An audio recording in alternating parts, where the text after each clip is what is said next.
요한계시록 1장 20절의 말씀 크게 소리 내어서 함께 봉독함으로 말씀 받겠습니다. 봉독하겠습니다. 내가 본 것은 내 오른손에 7별의 비밀과 또 7 금촛대라. 7별은 7 교회의 사자요 7 촛대는 7 교회니라. 아멘. 이는 하나님의 말씀입니다. 하나님 우리 아버지와 우리 구주 예수 그리스도로 쫓아 은혜와 평강과 사랑 또 우리 주님 성령께서 우리를 지켜주심이 충만히 임하는 복된 한 주간 또 명절을 준비하고 맞는 한 주간 되시기를 예수님의 이름으로 간절히 축원합니다. 축복합니다.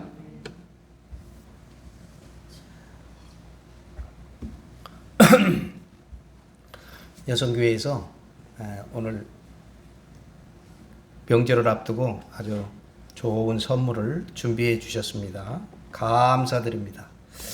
또 심정희 권사님께서 매주 늘 맛있는 달걀 나눠주시고 또 열심히 지은 농산물로 우리를 기쁘게 하시고 우리에게 대접해 주신 것을 감사드립니다. 제가 대신해서 감사의 말씀드리고 올 한해도 고생 많이 하셨습니다. 한때 에스더와 한나 가족이 교회에 출석할 때 그 집이 동탄에서부터 여기를 왔습니다. 뭐 그러려니 했죠. 그러려니 차도 바꿨어요. 차도 다인승 차를 바꿔가지고 고속도로 타고 오는 거예요. 네 식구지만. 그리고 내려갈 때도 그렇고. 그 직장 자체가 젊음과 모든 정열을 다 쏟아야만 견디는 직장 아닙니까? 그러니까 마치 군인처럼 휴일이라 하더라도 자기의 그 업무를 하는 지역을 벗어나지 않는 것들이 그분의 그 공장의 그 룰이더라고요, 보니까. 그런가 하면 얼마나 스트레스가 많은지 대접하다가 말이에요. 맹장이 터지기도 하고. 좀 아프니까 쉬어. 쉬면 안 된대요.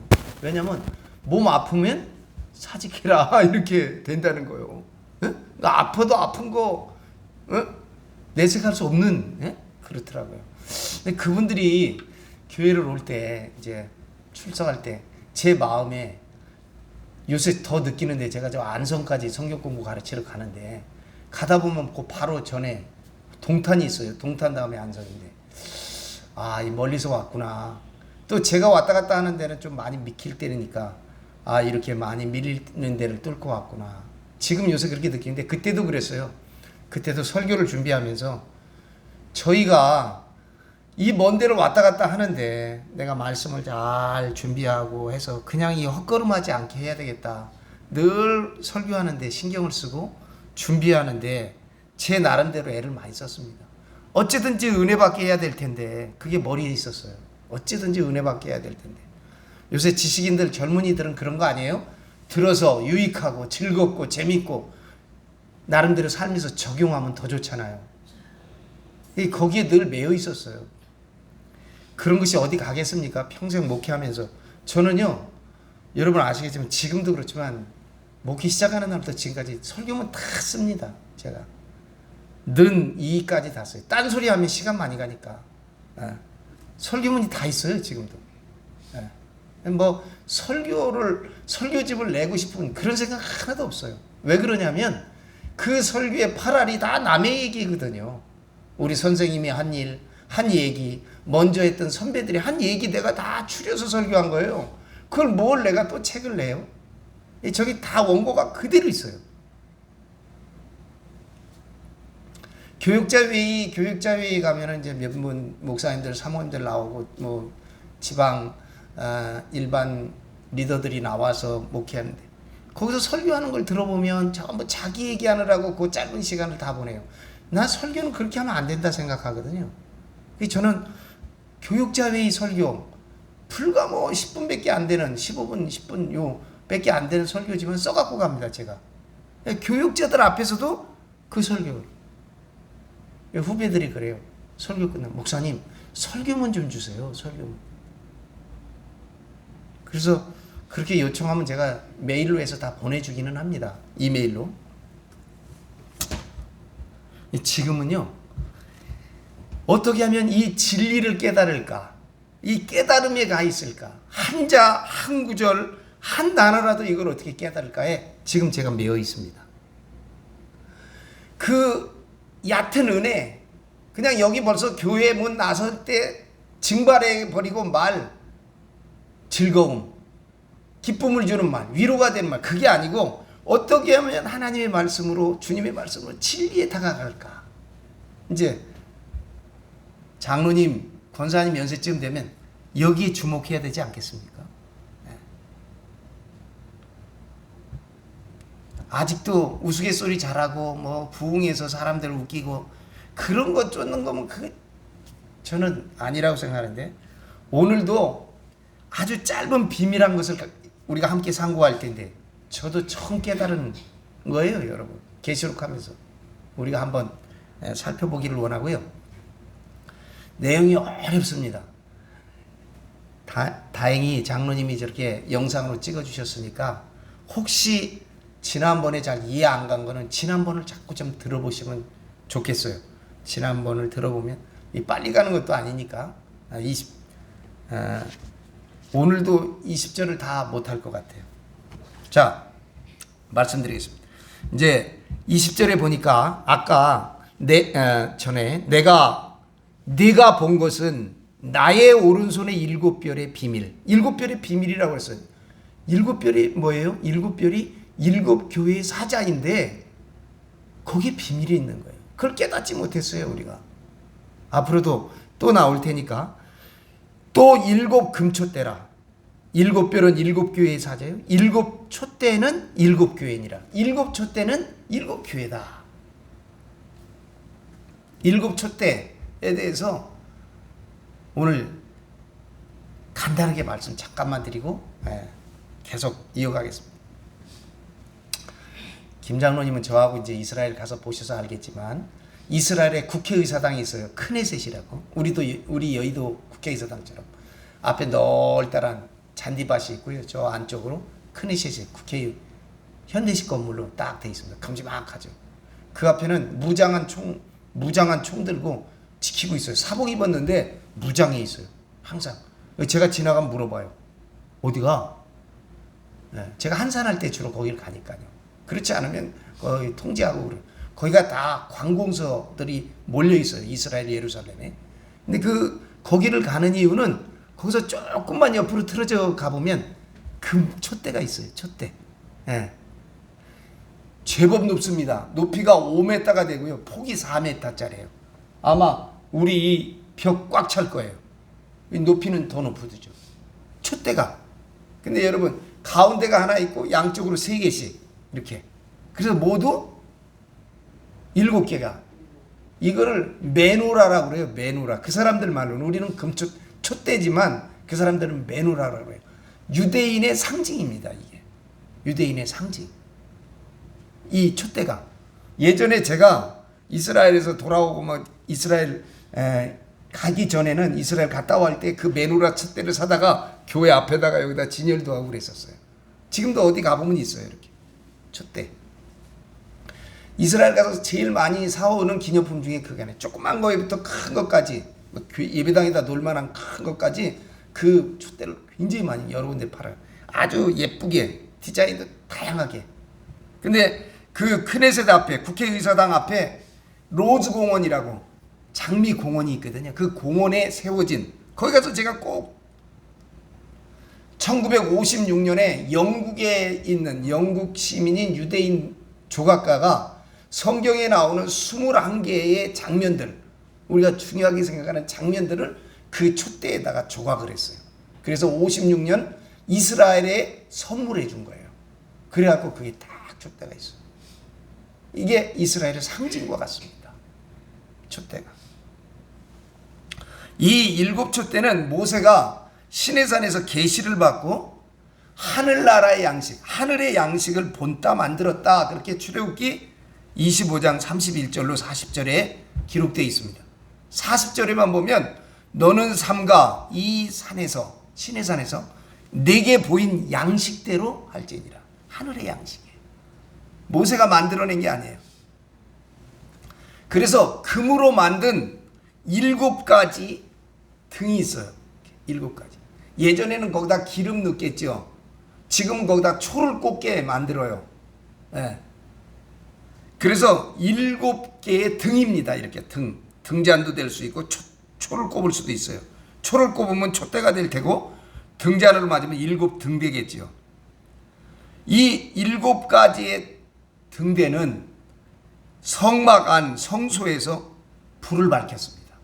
성막에 지성소와 성소가 있잖아요. 그 성소에 불을 밝혀요.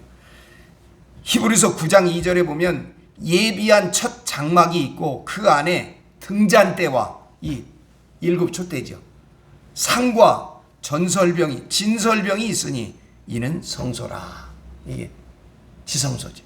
성소죠. 지성소는 또 안쪽에 있고. 여러분, 모세가 계시받은 성막의 모형을 본따 후대에 와서 예루살렘에다가 솔로몬이 성전을 짓습니다. 그 성전에도 이 7등이 있습니다. 열왕기 상 7장 49절에 보면 내소 앞에, 그러니까 지성소 앞에 좌우로, 성소죠. 성소에는 좌우 5씩 둘 정금 등잔대며 또 금꽃과 등잔과 불집게다. 모세가 지은 이 성막을 그대로 본뜬 솔로몬의 성전에도 이 촛대가 있었어요. 엄청나게 큽니다. 나중에 스가랴 선지자가 환상 속에서 이 7등대를 보았는데 이 등대는 솔로몬 때 지은 성전이 파괴되고 로마가 그 등대며 뭐며 다 자기네들이 바벨론에서 가져갔을 거 아니에요? 가져갔어요. 다 뺏어갔어요. 그래가지고 스룹바벨이 성전을 재건해 바벨론에서 포로가 돌아와서 다시 성전을 짓고 그 재건한 전 2차 성전이죠. 그 성전에다가도 이 등대를 놓았습니다. 그러니까 솔로몬 성전에도 이 등잔이 있고 등대가 있고, 그러니까 모세가 지은 성막에도 있고, 그 다음에 솔로몬이 지은 1차 성전에도 있고, 1차 성전이 부서지고 2차 성전 스룹바벨이 지은 성전에도 이 등잔이 있는 거예요.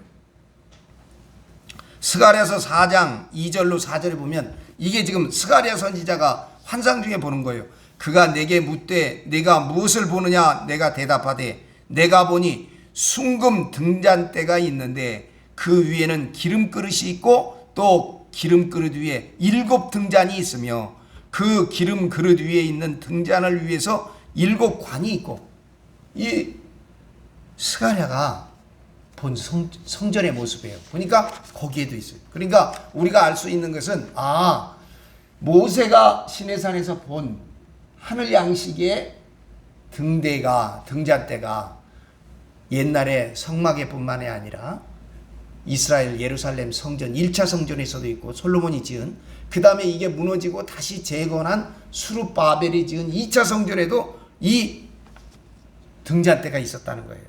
자, 여러분, 우리가 여기서 아주 주목해서 주의해서 보아야 할 사실이 있습니다.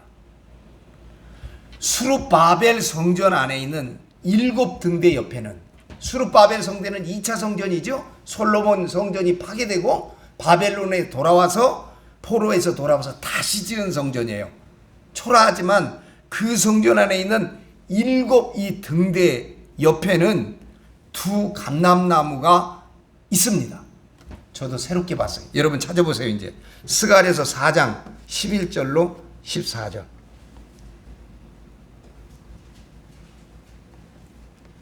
학개, 스가랴, 말라기 끝에 있죠. 스가랴서 4장 11절로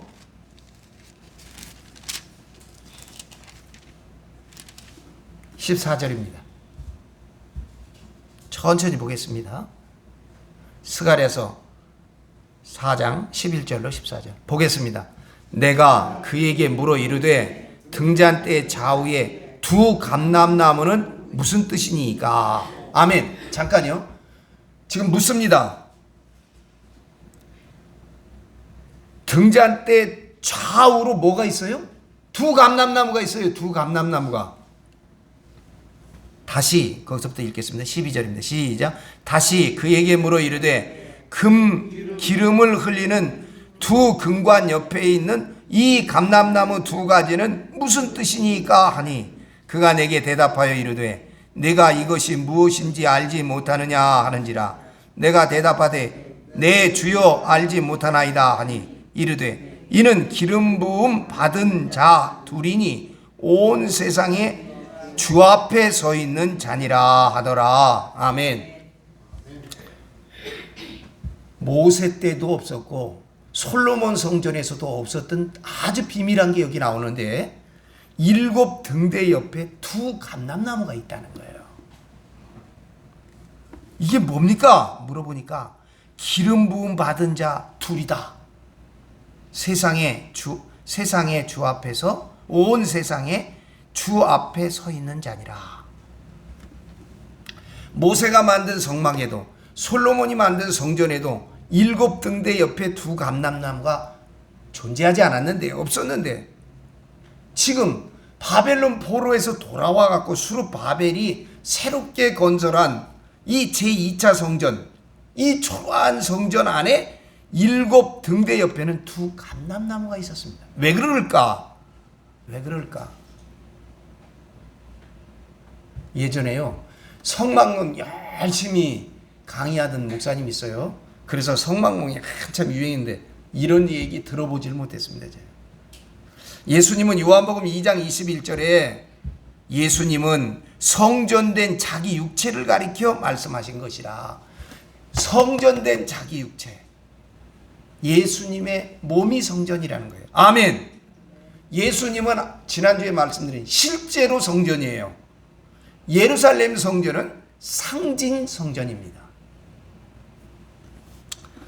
다시 역사를 말씀드리면 예루살렘 성전은 BC 기원전 960년에서 950년 사이에 솔로몬이 7년에 걸쳐서 이 성전을 세웠습니다.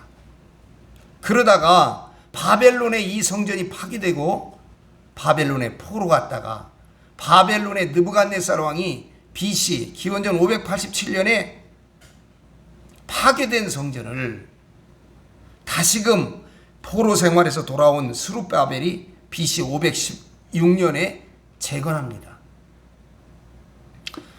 에스라 5장 2절과 에스라 6장 7절과 12절에 있습니다. 제가 잠깐만 읽어볼게요.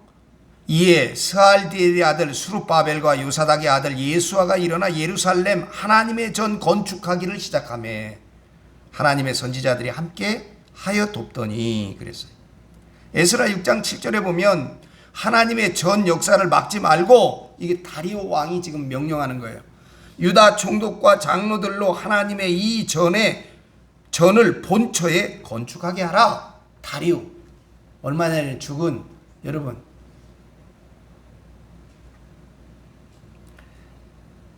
고르바초프를 고르비라고 하는데 옛날에 뭐 삼고씨가 저건데 옛날에 다리오, 그 다음에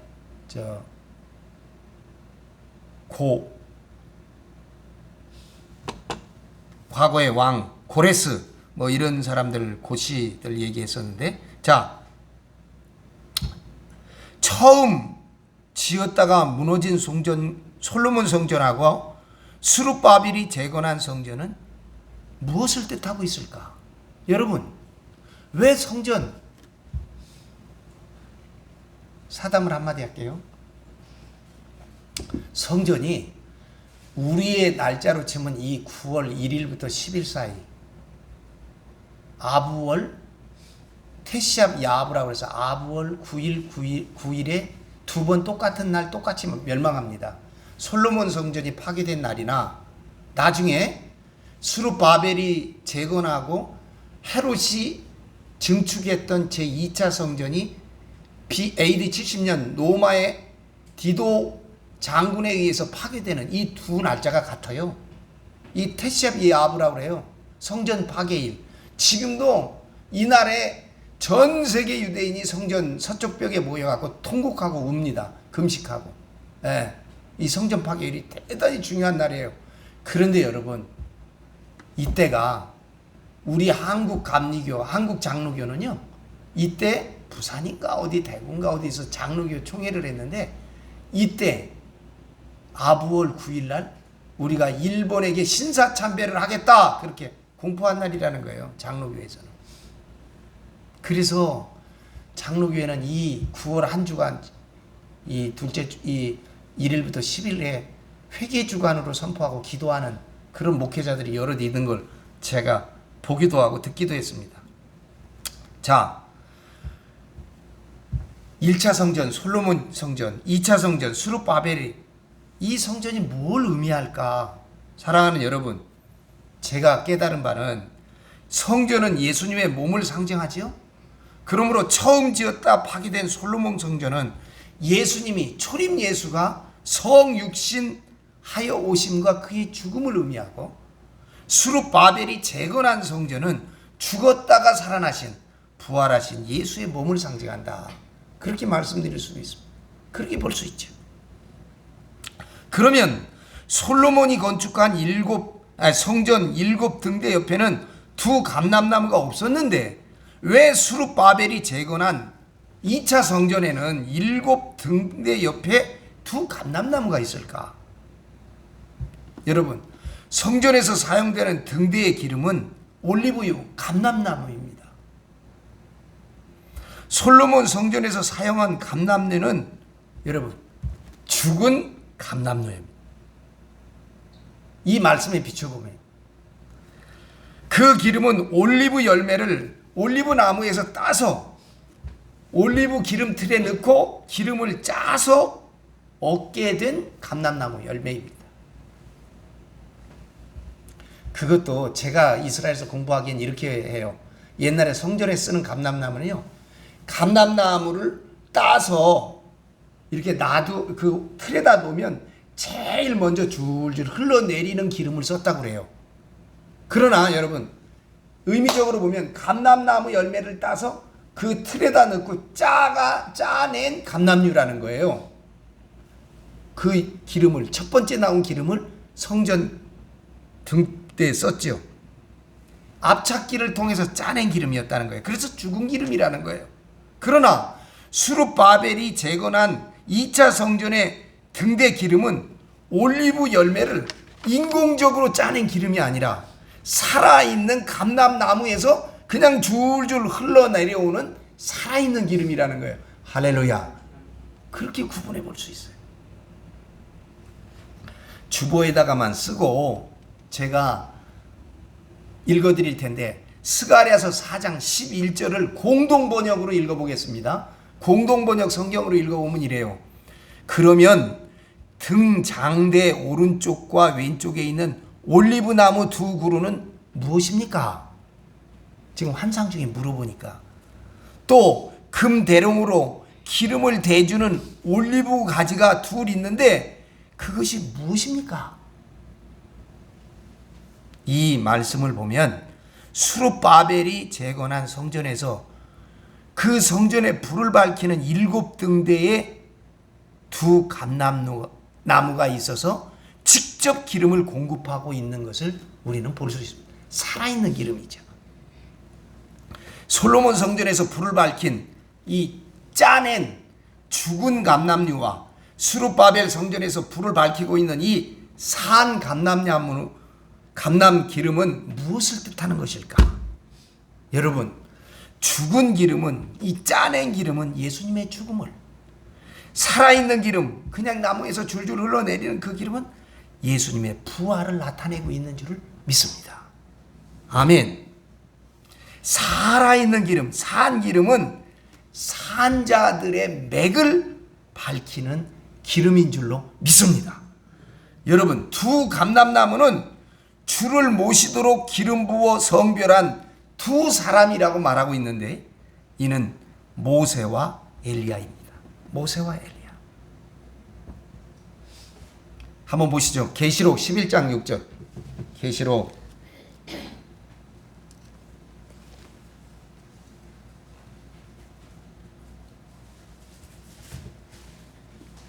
계시록 11장 6절입니다. 자, 계시록 11장 6절 읽어보겠습니다. 그들이 권능을 가지고 하늘을 닫아 그 예언을 하는 날 동안 비가 오지 못하게 하고. 아멘. 잠깐만요. 이거는 열왕기상 17장 1절에 있는 말입니다. 길르앗에 우거하는 자 중에 디셉 사람 엘리야가 아합에게 고하되 나의 섬기는 이스라엘의 하나님 여호와의 사심을 가리켜 맹세하노니 내 말이 없으면 수년 동안 우로가 있지 아니하리라 하니라. 권능을 가지고 하늘을 닫아 그 예언하는 날 동안 비가 오지 못하게. 이게 누구 얘기예요? 엘리야 얘기입니다. 엘리야 얘기. 그 다음에 계속해서 읽겠습니다. 또 권능을 가지고 물을 피로 변하게 하고 아무 때든지 원하는 대로 여러 가지 재앙으로 땅을 치리로다. 이게 누구예요? 모세잖아요. 모세. 출애굽기 7장 19절에 보면 여호와께서 또 모세에게 이르시되 아론에게 명하기를 네 지팡이를 잡고 네 팔을 애굽의 물들과 하수들과 운하와 못과 모든 호수 위에 펴게 하라. 그것들이 피가 되리니 애굽 온 땅에와 나무 그릇에와 돌 그릇에 모두 피가 있으리라. 계시록 11장 6절은 지금 엘리야와 모세의 얘기입니다. 엘리야와 모세는 살아있는 자, 산 자의 짝이에요. 그렇기 때문에 항상 함께 기록하고 있습니다. 여기뿐만 아니에요. 그래서 두 감람나무는 주를 모시도록 기름 부어 성별한 두 사람을 뜻하는데 이것은 모세와 엘리야입니다. 구약의 많은 선지자들 중에서 모세와 엘리야가 변화산에서 예수님이 변화될 때 나타나요. 그 비밀한 의를 우리가 보면 두 감람나무의 암호는 쉽게 풀 수 있습니다. 모세는 죽었다가 은밀히 부활하여 승천한 자입니다. 신명기 34장 5절 6절에 말씀드렸죠. 이에 여호와의 종 모세가 여호와의 말씀대로 모압 땅에서 죽어 벳부올 맞은편 모압 땅에 있는 골짜기에 장사되었고 오늘까지 그의 묻힌 곳을 아는 자가 없느니라. 모세의 시체가 어디에 묻혔는지 몰라요. 유다서 1장 9절 천사장 미가엘이 모세의 시체에 관하여 마귀와 다투어 변론할 때에 감히 비방하는 판결을 내리지 못하고 다만 말하되 주께서 너를 꾸짖으시기를 원하노라. 모세의 시체 논쟁인데 예수님의 시체 논쟁하고 똑같습니다. 모세는 이처럼 죽었다가 살았어요. 그래서 승천했습니다. 부활하여 승천했습니다. 예수의 길이죠. 엘리야는 죽지 않고 산채로 승천한 사람입니다. 죽음을 경험했던 모세와 죽음을 경험하지 않은 엘리야, 이 둘 다 살아서 승천한 살아있는 자, 산 자가 되었습니다. 아멘. 두 감람나무인 모세와 엘리야가 등대 오른쪽과 왼쪽에 서서 금내롱으로 감람류를 공급하여 등불을 밝히는 이유는 살아있는 자의 진리를 밝혀서 부활의 참뜻을 증거하기 위함인 줄로 믿습니다. 아멘. 태초 아담이 선악과를 따먹고 죽었기 때문에 죽은 자를 다시 살리는 부활의 진리야말로 성경 가운데 일관되게 흐르는 성경의 도의 맥입니다. 하나님은 산자의 하나님이시고 예수님도 산자라고 말씀드렸습니다. 성령의 7 등불도 산자의 진리를 밝히는 등불이 되어야 합니다. 계시록 4장 5절에 보좌로부터 번개와 음성과 우레소리가 나고 보좌 앞에 켠 등불 7이 있으니 이는 하나님의 7 영이라. 그런데 여러분, 우리가 앞서 본 대로 7별, 7 교회는 7 촛대 7 교회는 산 기름이 없는 죽은 교회가 되어버렸고 갈기갈기 나누어진 교회가 되고 말았습니다. 요새 세계 교회 협의회라는 것을 유럽에서 해요. 전 세계 모든 교단과 교회가 모여서 함께 모여서 회의하는 거죠. 그런데 여러분 보세요. 러시아 정교회에 소속되어 있었던 약 7천 개의 우크라이나 교회가 러시아 정교회로부터 탈퇴해서 독립하기로 했어요. 생각해 보세요, 여러분. 함께 교단인데 우리 감리교 교단에 저 북쪽에 있는 교단이 남쪽에 있는 교단을 쳐서 사람을 죽이고 있어? 다 파괴하고 있어. 어떻게 같이 우리가 형제 교단이라고 말할 수 있겠어요? 그걸 어떻게 그렇게 얘기해요? 그러니까 우크라이나 교단에서 7천 교회인데 정교회에서 우리 너희들하고 이제 같이 하네. 그런데 여러분, 이런 교단에서 정말 중요한 건 러시아 정교회 지도자들이 정말 무릎 꿇고 참여하고 기도하고, 에? 푸틴과 그 일당들을 향하여 더 이상 전쟁을 하지 말자고 해야 되지 않겠습니까? 기업인들도 그 소리 했다가 죽는다는데, 에? 심지어 종교 지도자들이 이렇게 많은 사람들이 죽어나가고 이렇게 많은 물자가 파괴되고 전 세계 사람들이 고통을 당하는데 그 말 제대로 못하고 있잖아요. 그 어떻게 교단이라고 하고 교회라고 하고 교회 지도자들이라고 하겠습니까? 이게 오늘 교회 현실 아닙니까? 상기름이 없는 죽은 교회. 그래서 일곱 때 일곱 교회는 두 감람나무에서 기름을 공급받지 못하는 죽은 기름으로 불을 밝히는 죽은 자들의 교회가 되고 만다는 것입니다. 여기서 이기는 자들이 되어야 됩니다. 사랑하는 여러분, 이 죽은 교회에서 산자의 맥을 이어받는 산자의 이김이 우리 가운데 임하시기를 주의 이름으로 축복합니다. 일곱 등불은 일곱 영을 뜻한다. 그렇게 계시록 4장 5절에. 근데 일곱 눈도 됩니다. 일곱 영이. 스가랴 4장 10절로 다시 한번 가십시다. 스가랴 4장 10절.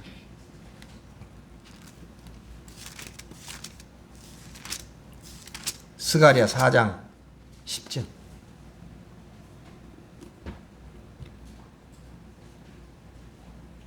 읽어보겠습니다. 작은 일의 날이라고 멸시하는 자가 누구냐? 사람들이 수룹바벨의 손에 다림줄이 있음을 보고 기뻐하리라. 이 일곱은 온 세상에 두루 다니는 여호와의 눈이니라. 네. 아까 하나님의 일곱 영이라 그랬죠? 이것은 하나님의 눈이라. 일곱 등불은 일곱 영을 뜻하기도 하고 일곱 눈이 됩니다. 기름은 성령을 상징하고 있으므로 일곱 등불은 성령이 밝혀주는 진리를 의미하는 줄로 믿습니다. 아멘. 요한일서 2장 27절에 너희는 주께 받은 바 기름 부음이 너희 안에 거하나니 아무도 너희를 가르칠 필요가 없고 오직 그의 기름 부음이 모든 것을 너희에게 가르치며 또 참되고 거짓이 없으니 너희를 가르치신 그대로 주 안에 거하라. 일곱 등불은 성령이 밝혀주는 진리입니다. 등불은 세상의 어둠을 밝히는 진리와 사랑의 빛입니다. 그런데 일곱 교회가 등불을 밝힌 교회였다고 하면 지금 세상이 이처럼 어둡지 않을 것입니다. 여러분, 우리가 다 아는 대로 세상을 한번 바라보십시오. 세상이 왜 이렇게 어둡습니까? 한국, 우리 사회를 한번 보십시오. 얼마나 어두운지. 일본, 북한, 러시아, 중국, 미국, 지금 세계는 암흑의 수렁 그 나락에 떨어져 가고 있지 않습니까?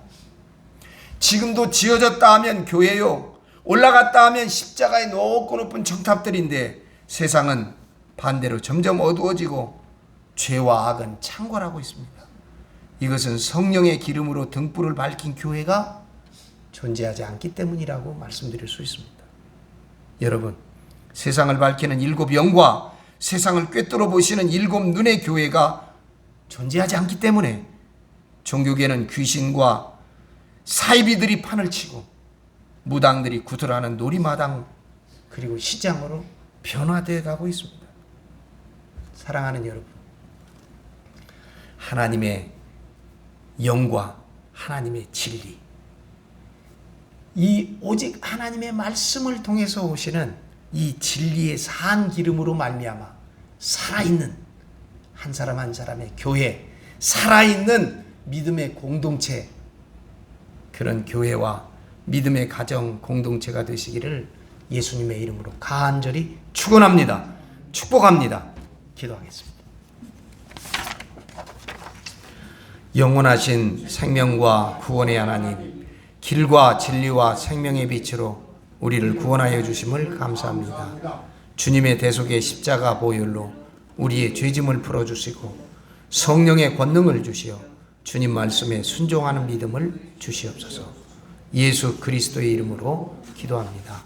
아멘. 하나님 아버지,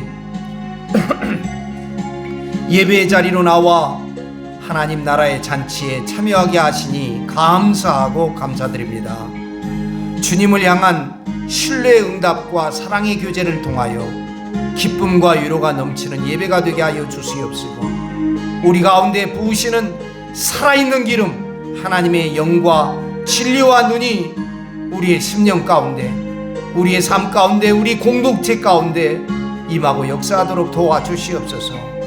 하늘의 만나로 우리를 먹여주시되 주님의 생명을 나누는 이들 모두가 주님의 참된 가족 되게 하여 주시옵시고, 보상을 얻고 만족을 누리는 잔치만이 아니라 나의 십자가를 지고 따르는 좁은 길의 여정에도 주님과 동행하는 저희들 되도록 주여 이끌어 주시옵소서. 푸른 풀밭의 쉼과 시냇가의 은총을 힘입어 음침한 사망의 공짜기를 지나가는 시간을 신뢰함으로, 믿음으로, 말씀으로, 진리의 영으로 나아가는 저희들 모두가 되도록 복에 복을 더하여 주시옵시고, 귀한 명절에 사랑하는 가족들과 함께 주님의 사랑과 진리를 나누게 하여 주시옵시되, 악한 세상의 풍속에 빠지지 않는 믿음에 살아있는 저희들이 되도록 복내려 주시옵소서. 우리의 출입을 지켜주시옵시고, 하나님 위험으로부터, 자연의 재해로부터 주님 우리를 지키시며 보호하여 주시옵소서. 예수 그리스도의 이름으로 간절히 기도드리옵나이다. 아멘.